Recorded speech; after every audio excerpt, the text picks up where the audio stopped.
شنو الفترة المناسبة اللي أسوي قبل المناسبة أو العزيمة قبلها إجراء تجميلي؟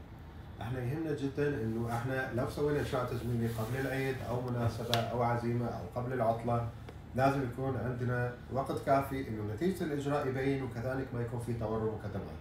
عادة لو راح نسوي اجراء في فيلر يفضل النتيجة عشان على المود تبين يفضل نسوي جلسة قبلها باسبوعين، اما لو راح نسوي اجراء في بوتوكس فيكون قبلها ب3 اسابيع، ولو راح نسوي ابرة نظارة على الاقل يكون قبلها باسبوع او 10 ايام، عشان بعض ابر النظارة بتأتي شد مع نظارة وهذه نتيجة الشد بتكون فورية والنظارة بتبين خلال اسبوع ان شاء الله.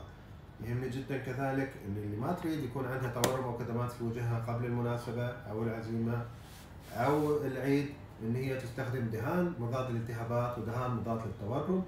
كذلك الكريمات اللي تحتوي على فيتامين كي حلوة جدا لتقليل فرصة الاصابة بالتورم والكدمات. الناس اللي متعودين ياخذون اسبرين او اوميجا 3، دراسات تقول انه ممكن الاسبرين او الاوميجا 3 او بعض انواع المسكنات راح تقلل من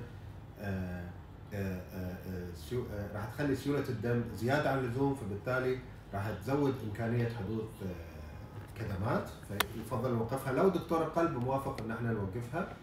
ويهمنا كذلك بعض الناس اللي خايفين او متعودين يجيهم كدمات بسهوله ياخذون حبوب ريباريل او انفلترن.